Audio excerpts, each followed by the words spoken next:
हमारे YouTube channel को subscribe करें और बेल आइकन को दबाएं ताकि आपको नोटिफिकेशंस मिलते रहें।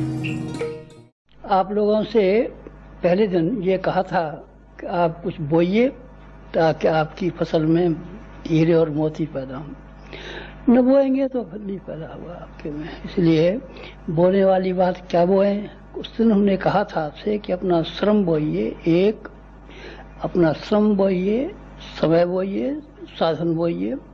यही हमने बोए हैं, यही आप बोइए। आपके पास थोड़े हों थोड़े बोइए, ज़्यादा हों ज़्यादा बोइए, पर बोएंगे उस हिसाब से ही काटने को मिलेगा। ये हमने उस दिन आपसे कहा था। आज क्या कह रहे हैं? आज मैं ये कह रहा हूँ कि खेत किसान के पास नहीं आता, किसान खेत के पास जाता है और उसी के जोतता है, उसी में बीज बोता है। खेत किसान के घर नहीं आता कि भाई साहब हमको जोत दीजिए और हमको बो दीजिए और हम काटेंगे और हमारी फसल ये लीजिए, हम आपके घर आ गए और हम अपनी फसल को आपके यहाँ ले गए। नहीं, किसान को ही जाना पड़ता है। किसान नहीं जाएगा तो बात बनेगी नहीं। बादल जाते हैं, बादल ही जाते हैं सारी दुनिया में।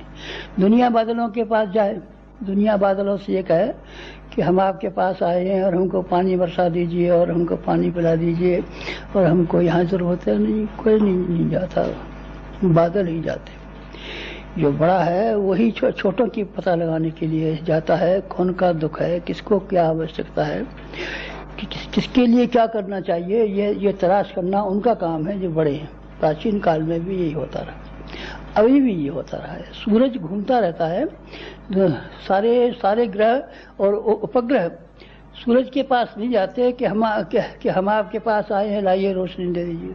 नहीं, वो ग्रह उपग्रह अपने काम से लगे रहते हैं। सूरज ही घूमता है और सूरज ही सारे न केवल पृथ्वी को बल्कि ग्रह और उपग्रहों को भी रोशनी वहीं फेंकता है, उसी को घूमना पड़ता है। चंद्रमा भी घूमता है।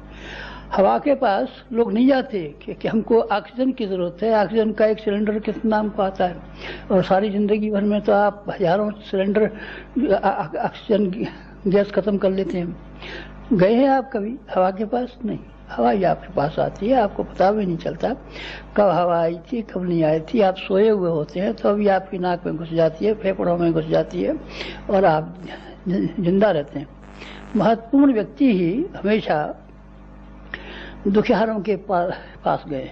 तीर्थ यात्रा प्राचीन काल में इसी बात की थी कि जिन लोगों को ज्ञान नहीं है, जो अपना भला बुरा नहीं समझते, जो अपनी समस्याओं के बारे में जानकारी रखते नहीं है और जिनको उनके समाधान नहीं मालूम है, उनको योग्य आदमी पैदल यात्रा करके गांव-गांव जाते थे, घर घर जाते थे और घर घर जा करके उनके यहाँ से पता लगाते थे। आपको मालूम है कि ऋषियों की एक पद्धति थी, बड़ी शानदार पद्धति, उसको अलग जगाना कहते हैं।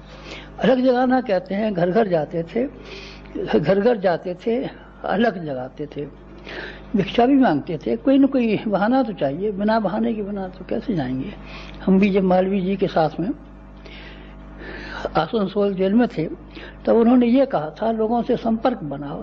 संपर्क नहीं बनाओगे तो कांग्रेस तुम्हारी कभी मजबूत नहीं होगी।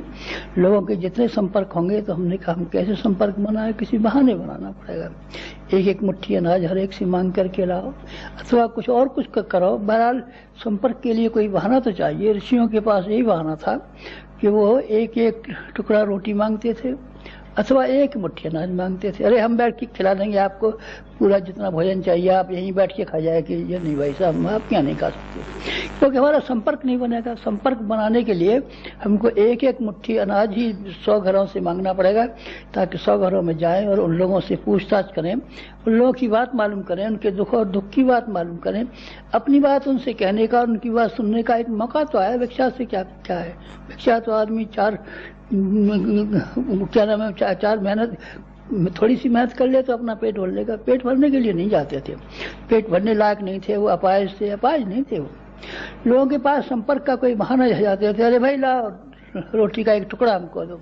ऐसा पूरी रोटी खाइए नहीं तो पैर पे ना, पूरी रोटी नहीं खाएंगे, एक टुकड़ा देंगे आपके यहाँ से।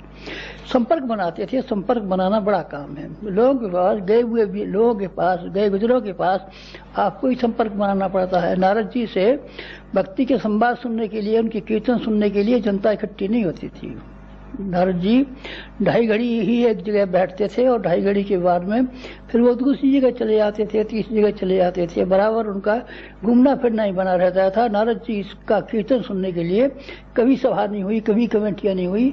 नारद जी स्वयं ही लोगों के पास गए और उन्होंने जा करके लोगों से कहा आपको भी अब यही करना पड़ेगा।